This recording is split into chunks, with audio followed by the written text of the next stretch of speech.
Seriously, Natalie? Huh? Amanda? Yeah, it's me. I can't believe you're actually going to Derek's funeral. Wasn't ruining our marriage enough for you? Now you have to ruin his funeral, the last chance I have to say goodbye as well? I'm not ruining anything, Amanda. I'm going to say goodbye to my husband. I'm allowed to do that.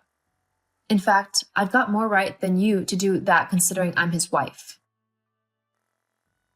More right than me? I was his wife first. We were married for 20 wonderful years before you came around and ruined it all. You little homewrecker. You weren't married for 20 years, Amanda, and you know it. It was just over 10 years, and you were both miserable for the last 2 years of it. What would you know of it, huh? Derek told me all about your marriage.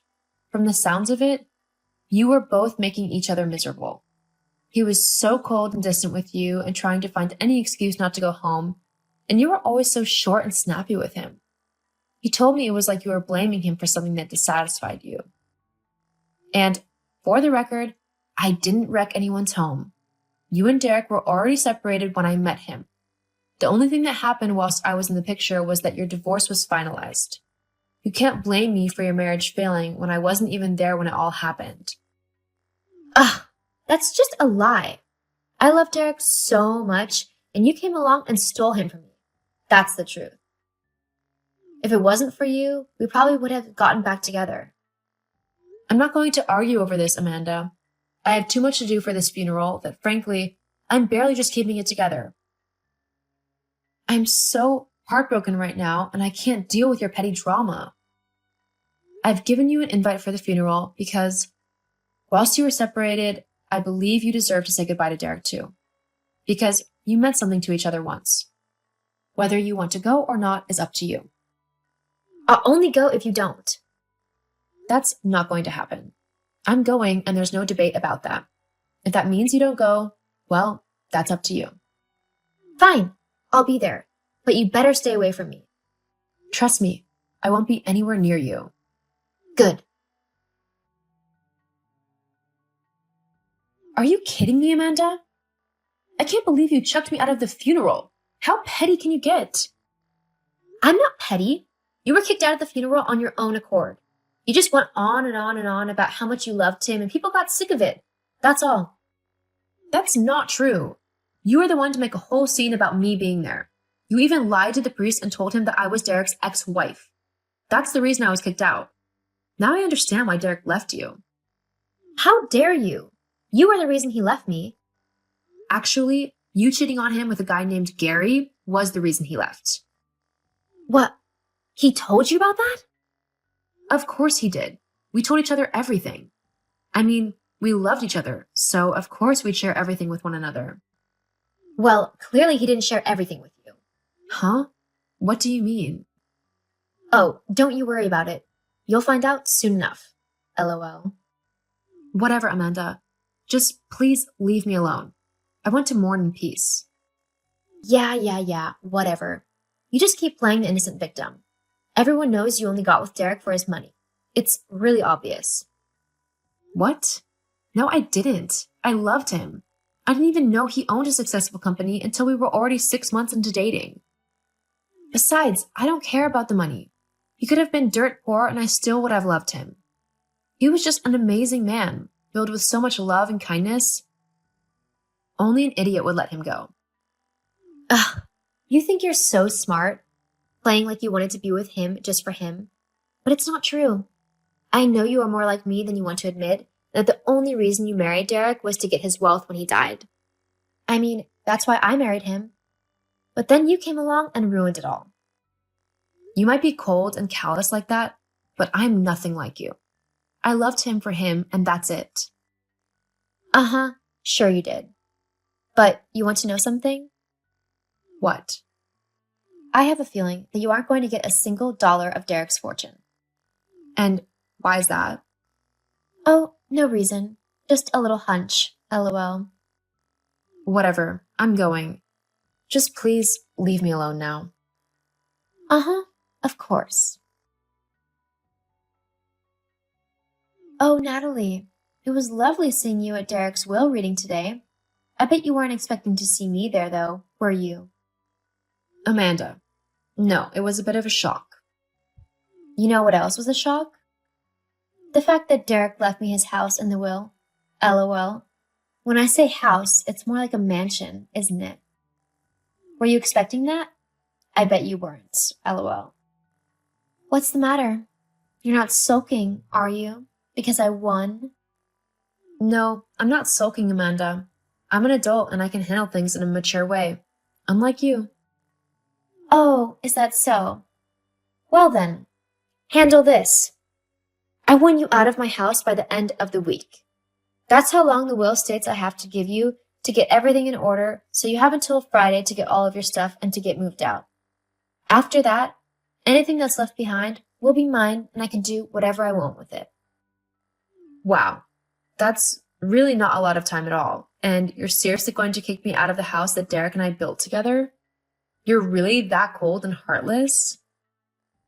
Yes, I guess I am. Anyway, I've always been jealous of that house, so I want it for myself. Got it?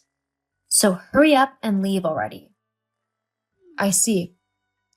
Very well. I'll get all of my things sorted out quickly and I'll be out of your hair before you know it. Great. Just one thing before I go. The will stated that the house needed to be left in its original state, right? That's correct. Exactly as you found it. Nothing should be changed about it at all. So don't even think of trying to take something away from it, because I'll know if you do. Very well. Its original state is how you'll find it. It better be. Natalie, what have you done? OMG, where's the house gone? What is this pile of rubbish? I told you not to mess with anything. I am so going to get my lawyer on you. Amanda? What's the matter? I've moved out of the house like you asked me to. Oh, don't play coy with me. You know exactly what the matter is. Where's my house? What do you mean? Your house is exactly where I left it. No, it isn't. This building isn't the same house you had. It's just a pile of bare bricks and rotten floorboards. This isn't what it was like at all. I don't know what you think you're playing at, but you're going to wish that you never tried to take me on. I'm going to sue you so bad for what you've done. It was in the will that I got this house, and the fact that you haven't given it to me will surely go against you in court. Actually, Amanda, you said that I had to give you the house in its original state. Well, that is the original state. Huh? That's how me and Derek bought it. It was a falling down pile of rubbish when we first laid eyes on it. It was only through our hard work and effort that we got it renovated into the house we lived in.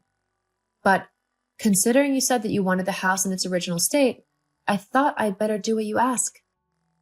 No, but you know that's not what I meant. I wanted the house as it was when you lived in it. Oh, well then, you really should have been more specific. How did you even do all of this? It must have cost you loads of money to rip everything out. Well, you're not wrong there. But what with me inheriting Derek's money and company and everything, it wasn't that much of an expense. And I was glad to do it if it taught you a lesson. A lesson? Yeah. A lesson in not to mess with someone else's will and life. I don't know what you mean. Oh, please. Do you really think that I wouldn't look into that so-called will Derek left?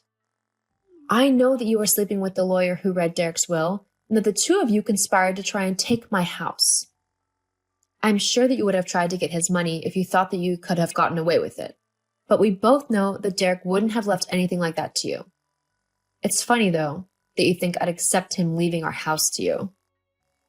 I'm really not stupid, even though you seem to be under the impression that I am. I had a third party look into the will you and your boyfriend had, and it turned out to be a fake. The real will states that Derek left everything to me. It doesn't even mention your name. That's not true. The will Tony read was the real one. You're the one who's made a fake. Did your will have all of the official signatures? No, it didn't. How do I know this? Because the lawyer who looked into your will assessed that Derek's signature was different to the one that he had used his entire life. In simpler terms, it was forged. But it wasn't my idea. It was all Tony. Well, I'm sure you can sort all of that out with the police. Wait, no. Please don't call the police. It's too late. Forging a will is a serious crime, and as soon as it was discovered that you'd done that, the police took the case over. I'm sure they'll be contacting you soon. But why did you even gut the house if you knew that I was lying? Ah, that. Well, now that Derek is gone, the thought of living in the house that we both built together was too hard. I took everything out so that I could still remember him, but I'm moving somewhere a bit smaller and more quaint. I was able to sell most of the things after keeping the things I wanted, and that were the most important to me, so I've made a bit of money as a nest egg. But that's not fair. I wanted that house. I deserved it. All you deserve is facing the consequences of your actions when the police come and get you. You ruined everything. I hate you. With all of my heart, I hate you. I'm sorry you feel like that, Amanda. I don't know what I've done to you. You might think that I stole your husband from you, but the reality is that you two were finished by the time I met him. I don't know why you can't accept that, but I'm done playing nice. This will be the last time I speak to you now. Any other interactions will be done via lawyers to sort out this whole mess you've caused with your fake will. Now, goodbye, Amanda. The police ended up arresting both Amanda and her boyfriend, Tony, for the fake will that they made. In the end, though, Amanda was given 100 hours of community service as she didn't have such a massive part in the forgery. Her boyfriend, on the other hand, was sentenced to 5 years in jail as it turned out that it wasn't the first time he had forged a will. As for me, I found a nice little cottage and I am living quite happily. I miss my husband every day, but I do what I can to get by. I know that one day I'll see him again, but until then, I'll try to appreciate every day I have and find the good even in the bad.